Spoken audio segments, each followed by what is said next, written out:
In the days of old, before the great flood covered the world, before the judgment of the Most High came upon the sons of men, there was a righteous man chosen by God. He was a wise man, a great artificer, and the Lord looked upon him with favor. The Most High received him so that he might behold the mysteries of the heavens, the uppermost dwellings of God, and become an eyewitness to the wise, great, and immutable realm of the Almighty.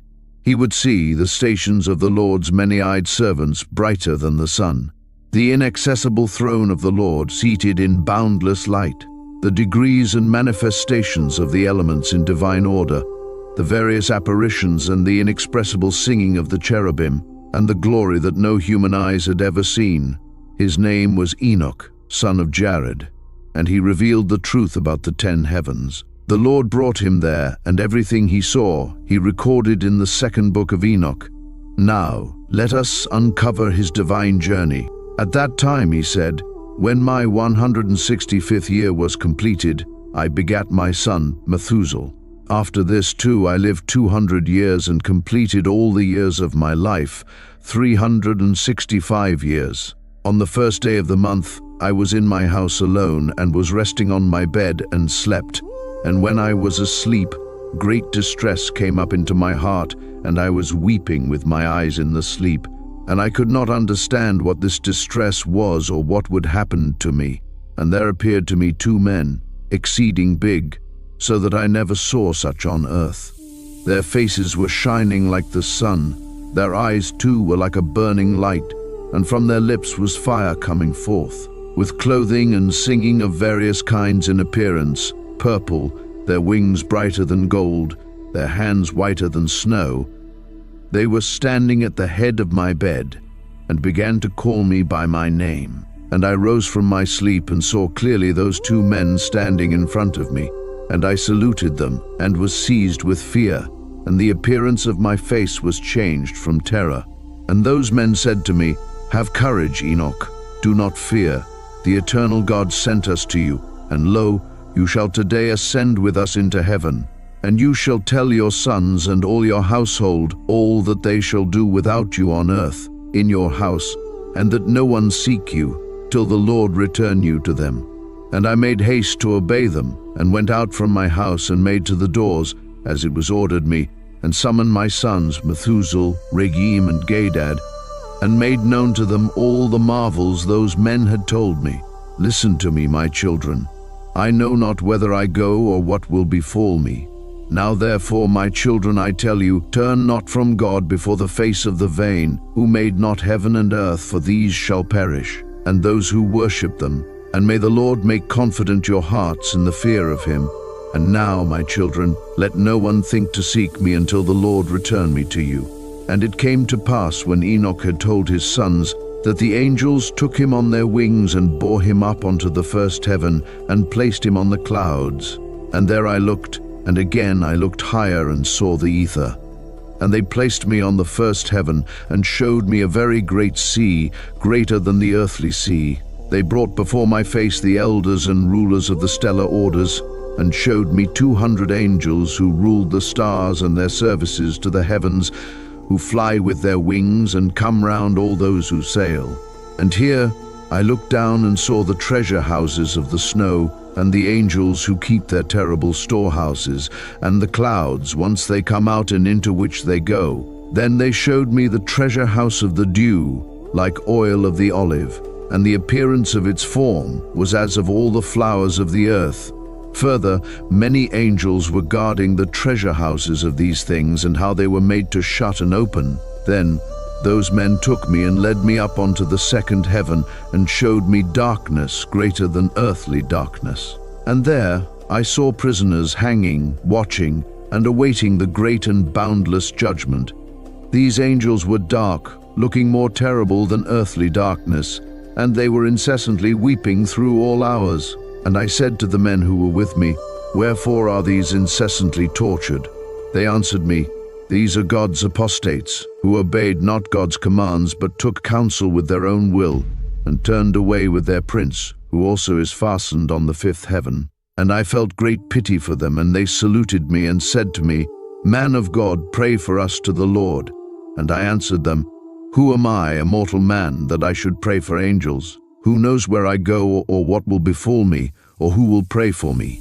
And those men took me thence and led me up onto the third heaven and placed me there.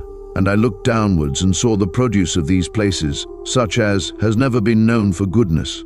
And I saw all the sweet flowering trees and beheld their fruits, which were sweet-smelling, and all the foods borne by them, bubbling with fragrant exaltation. And in the midst of the trees was the tree of life, in that place whereon the Lord rests when he goes up into paradise. And this tree is of ineffable goodness and fragrance, and adorned more than every existing thing. And on all sides it is in form gold-looking and vermilion and fire-like, and covers all. And it has produce from all fruits. Its root is in the garden at the earth's end, and paradise is between corruptibility and incorruptibility. And 2 springs come out, which send forth honey and milk, and their springs send forth oil and wine. And they separate into 4 parts, and go round with a quiet course, and go down into the paradise of Eden, between corruptibility and incorruptibility. And thence they go forth along the earth, and have a revolution to their circle, even as the other elements. And here there is no unfruitful tree, and every place is blessed. And there are 300 angels, very bright, who keep the garden, and with incessant sweet singing and never silent voices, serve the Lord throughout all days and hours. I said, "How very sweet is this place!" And those men said to me, "This place, O Enoch, is prepared for the righteous, who endure all manner of offense from those that exasperate their souls, who avert their eyes from iniquity and make righteous judgment, who give bread to the hungry and cover the naked with clothing, and raise up the fallen and help injured orphans, and who walk without fault before the face of the Lord and serve him alone. And for them this place is prepared for eternal inheritance." And those 2 men led me up onto the northern side, and showed me there a very terrible place. And there were all manner of tortures in that place, cruel darkness and unilluminated gloom. There is no light there, but murky fire constantly flaming aloft. And there is a fiery river coming forth, and that whole place is everywhere fire, and everywhere there is frost and ice, thirst and shivering, while the bonds are very cruel. And the angels were fearful and merciless, bearing angry weapons, bringing merciless torture. And I said, "Woe, woe, how very terrible is this place!"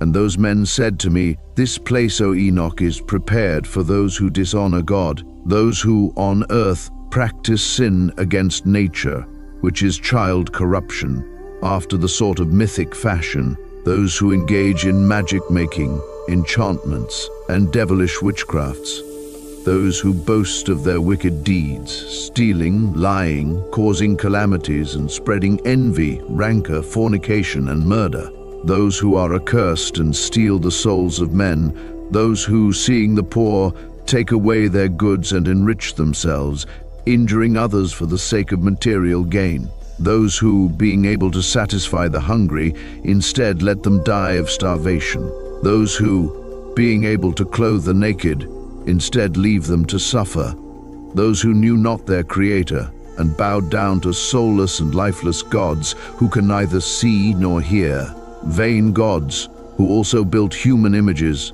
and bowed down to unclean handiwork. For all these, this place is prepared as their eternal inheritance. Then those men took me and led me up onto the 4th heaven, and showed me all the successive goings and all the rays of light of the sun and moon. And I measured their goings and compared their light, and saw that the sun's light is greater than the moon's. Its circle and the wheels on which it goes are always like the wind, going past with very marvelous speed. And day and night it has no rest. Its passage and return are accompanied by 4 great stars, and each star has under it 1,000 stars, 4 to the right of the sun's wheel and 4 to the left, each having under it 1,000 stars. Altogether, 8,000 stars issue forth with the sun continually by day. 15 myriads of angels attend to it, and by night 1,006 winged ones issue forth with the angels before the sun's wheel into the fiery flames, And 100 angels kindle the sun and set it alight. And I looked and saw other flying elements of the sun, whose names are phoenixes and Kal-Kadri, marvelous and wonderful. They have feet and tails in the form of a lion and a crocodile's head. Their appearance is empurpled like the rainbow, and their size is 900 measures. Their wings are like those of angels, and each has 12. They attend and accompany the sun, bearing heat and dew, as it is ordered to them from God. Thus the sun revolves and goes and rises under the heaven, and its course goes under the earth, with the light of its rays incessantly. Those men bore me away to the east and placed me at the sun's gates, where the sun goes forth according to the regulation of the seasons and the circuit of the months for the whole year, and the number of the hours of day and night. And I saw 6 gates open, each gate having 61 stadia and a quarter of 1 stadium. And I measured them truly and understood their size to be so much, through which the sun goes forth and goes to the west, becoming even and rising throughout all the months. Then it turns back again from the 6 gates, according to the succession of the seasons. Thus the period of the whole year is finished after the returns of the 4 seasons. And again, those men led me away to the western parts and showed me 6 great gates open, corresponding to the eastern gates, opposite to where the sun sets, according to the number of the days, 365 and a quarter. Thus again it goes down to the western gates, and draws away its light, the greatness of its brightness under the earth. For since the crown of its shining is in heaven with the Lord, it is guarded by 400 angels, while the sun goes round on a wheel under the earth and stands 7 great hours in night. It spends half its course under the earth, and when it comes to the eastern approach, in the 8th hour of the night, it brings its light and the crown of shining. Then the sun flames forth more than fire. Then the elements of the sun, called phoenixes and Kal-Kadri, break into song. Therefore every bird flutters with its wings, rejoicing at the giver of light. And they broke into song at the command of the Lord, saying, "The giver of light comes to give brightness to the whole world." And the morning god takes shape, which is the rays of the sun, and the sun of the earth goes out and receives its brightness, to light up the whole face of the earth. And they showed me this calculation of the sun's movement and the gates through which it enters.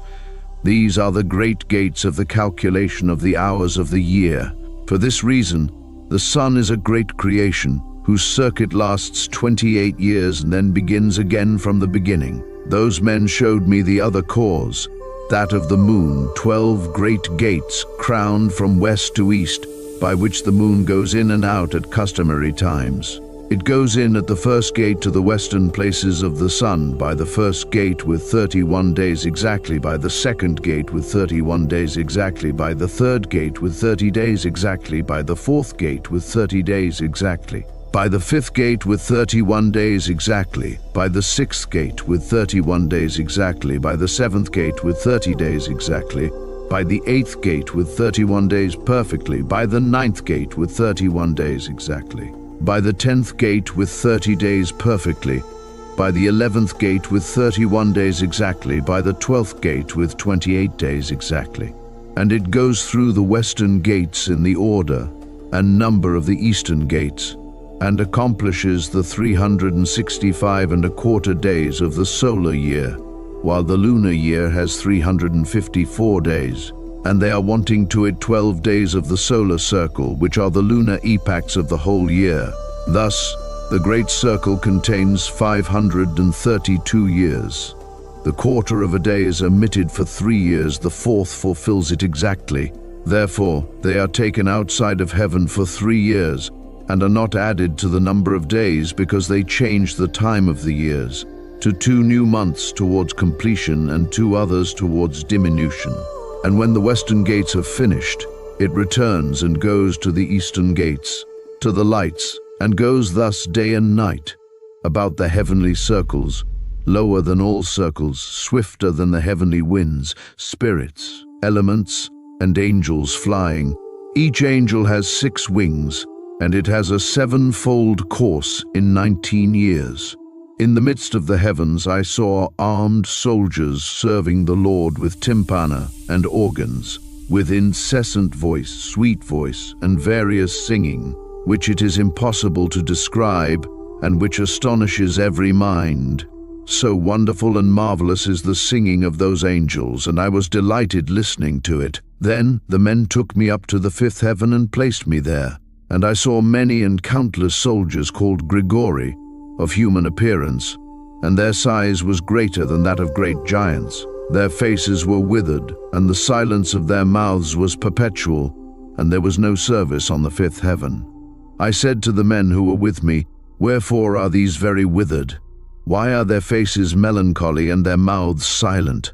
And wherefore is there no service in this heaven?" And they said to me, "These are the Grigori, who, with their prince Satanael, rejected the Lord of light. After them, those who are held in great darkness are on the second heaven. 3 of them went down onto the earth from the Lord's throne to the place urban and broke through their vows on the shoulder of the Hillman. They saw the daughters of men, how good they were, and took to themselves wives, and befouled the earth with their deeds. They, in all times of their age, made lawlessness and mixing, and giants were born, marvelous big men of great enmity. Therefore God judged them with great judgment, and they weep for their brethren, and they will be punished on the Lord's great day." I said to the Grigori, "I saw your brethren, their works and their great torments. I prayed for them, but the Lord has condemned them to be under the earth, until the existing heaven and earth shall end forever." And I said, "Wherefore do you wait, brethren, and do not serve before the Lord's face? Why have you not put your services before the Lord's face, lest you anger your Lord utterly?" And they listened to my admonition and spoke to the 4 ranks in heaven. And lo, as I stood with those 2 men, 4 trumpets trumpeted together with a great voice, and the Grigori broke into song with one voice, and their voice went up before the Lord, pitifully and affectingly. And thence those men took me and bore me up to the 6th heaven, and there I saw 7 bands of angels, very bright and very glorious, and their faces shone more than the sun's shining, glistening. There was no difference in their faces, behavior, or manner of dress. And these make the orders, learn the goings of the stars, the alteration of the moon, the revolution of the sun, and the good government of the world. And when they see evil doing, they make commandments and instruction, and with sweet and loud singing and all songs of praise, they serve the Lord. These are the archangels, who are above angels, who measure all life in heaven and on earth. And there are the angels who are appointed over seasons and years, the angels who are over rivers and the sea, the angels who are over the fruits of the earth, the angels who are over every grass, giving food to all living things, the angels who write all the souls of men, all their deeds and their lives before the Lord's face. In their midst are 6 phoenixes, 6 cherubim, 6 winged ones, continually with one voice singing, and it is not possible to describe their singing. And they rejoice before the Lord at his footstool. And those 2 men lifted me up thence onto the 7th heaven. There I saw a very great light and fiery troops of great archangels, incorporeal forces, dominions, orders, governments, cherubim, seraphim, thrones, and many-eyed ones. There were 9 regiments, the ionic stations of light. I became afraid and began to tremble with great terror. And those men took me and led me after them and said to me, "Have courage, Enoch, do not fear." And they showed me the Lord from afar, sitting on his very high throne. But what is there on the 10th heaven? Since the Lord dwells there, on the 10th heaven is God. In the Hebrew tongue, he is called Aravat. And all the heavenly troops would come and stand on the 10 steps according to their rank, and would bow down to the Lord, and would again go to their places in joy and felicity, singing songs in the boundless light, with small and tender voices, gloriously serving him. And the cherubim and seraphim standing about the throne, the 6-winged and many-eyed ones, do not depart. They stand before the Lord's face, doing his will, and cover his whole throne, singing with a gentle voice before the Lord's face. Holy, holy, holy Lord, ruler of Sabaoth, heavens and earth are full of your glory. When I saw all these things, those men said to me, Enoch, thus far is it commanded us to journey with you. And those men went away from me, and thereupon I saw them no more, and I remained alone at the end of the seventh heaven. Then I became afraid and fell on my face and said to myself, Woe is me, what has befallen me? And the Lord sent one of his glorious ones, the archangel Gabriel, and he said to me, Have courage, Enoch, do not fear.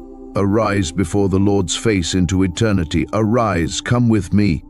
And I answered him and said in myself, My Lord, my soul has departed from me, from terror and trembling. I call to the men who led me up to this place. On them I relied, and it is with them I go before the Lord's face. And Gabriel caught me up, as a leaf is caught up by the wind, and placed me before the Lord's face. And I saw the eighth heaven, which is called in the Hebrew tongue, Muzeloth, changer of the seasons of drought and wet, and of the 12 constellations in the circle of the firmament which are above the seventh heaven. And I saw the ninth heaven, which is called in Hebrew Kuchavim, where are the heavenly homes of the 12 constellations of the circle of the firmament. Finally I was brought to the 10th heaven, the highest of all, which is called Aravoth. I saw the appearance of the Lord's face, like iron made to glow in fire and brought out, emitting sparks, and it burns. Thus I saw the Lord's face, but the Lord's face is ineffable, marvelous, very awful, and very, very terrible. And who am I to tell of the Lord's unspeakable being and of his very wonderful face? And I cannot tell the quantity of his many instructions and various voices. The Lord's throne is very great and not made with hands, nor can I tell the quantity of those standing round him, troops of cherubim and seraphim, nor their incessant singing, nor his immutable beauty. And who shall tell of the ineffable greatness of his glory? I fell prone and bowed down to the Lord, and the Lord with his lips said to me, Have courage, Enoch. Do not fear. Arise and stand before my face into eternity. Then the archangel Michael lifted me up and led me before the Lord's face. And the Lord said to his servants, testing them, Let Enoch stand before my face into eternity. And the glorious ones bowed down to the Lord and said, Let Enoch go according to your word. And the Lord said to Michael, Go, take Enoch out of his earthly garments and anoint him with my sweet ointment. Put him into the garments of my glory. And Michael did this as the Lord commanded him. He anointed me and dressed me, and the appearance of that ointment was more than the great light. And his ointment was like sweet dew, and its scent was mild, shining like the sun's ray. And I looked at myself, and I was like one of his glorious ones. And the Lord summoned one of his archangels, by name Pravuil, whose knowledge was quicker in wisdom than the other archangels, who wrote all the deeds of the Lord. And the Lord said to Pravuil, Bring out the books from my storehouses, and a reed of quick writing, and give it to Enoch. Deliver to him the choice and comforting books out of your hand. And he was telling me all the works of heaven, earth, and sea, and all the elements, their passages and goings, and the thunderings of the thunders, the sun and moon, their goings and changes, the stars, the seasons, years, days, and hours, the risings of the wind, the number of the angels, and the formation of their songs, and all human things, the tongue of every human song and life, the commandments, instructions, and sweet-voiced singings, and all things that it is fitting to learn. And Pravuil told me all the things that I have told you, we have written. Sit and write all the souls of mankind, however many of them are born, and the places prepared for them to eternity. For all souls are prepared to eternity before the formation of the world, and all in double 30 days and 30 nights. And I wrote out all things exactly, and wrote 366 books. And the Lord summoned me and said to me, Enoch, sit down on my left with Gabriel. And I bowed to the Lord, and the Lord spoke to me, Enoch, beloved, all that you see, all things that are standing finished, I tell to you, even before the very beginning, all that I created from non-being, invisible things made visible, and physical things from the invisible. Hear, Enoch, and take in these my words, for not to my angels have I told my secret, and I have not told them their rise, nor my endless realm, nor have they understood my creating, which I tell you today. For before all things were visible, I alone used to go about in the invisible things, like the sun from east to west, and from west to east. But even the sun has peace in itself, while I found no peace, because I was creating all things. And I conceived the thought of placing foundations and of creating visible creation. And so Enoch's journey through the 10 heavens came to an end, from the celestial realms of light and glory to the prisons of fallen angels, from the storehouses of the stars to the very throne of God. Enoch witnessed mysteries beyond human comprehension. He saw the divine order of creation, the judgment awaiting the rebellious, and the eternal reward prepared for the righteous. Through it all, one truth remains clear: God reigns supreme over all the heavens and the earth. Enoch was chosen to behold and record these revelations not for himself alone, but for all generations to come, a message of warning, hope, and divine truth. Now, the question remains, what will we do with this knowledge? Will we seek righteousness and prepare our hearts for the eternal kingdom, or will we turn away, ignoring the heavenly mysteries revealed? The Book of Enoch gives us a glimpse of God's majesty, His justice, and His eternal plan. May we walk in faith and seek the Lord, so that when our time comes, we too may stand before His throne, clothed in His glory just as Enoch was. Thank you for joining us on this journey through the 10 heavens of Enoch. If you found this video insightful, don't forget to like, share, and subscribe for more biblical mysteries revealed. Until next time, may the Lord bless you and keep you. Shalom.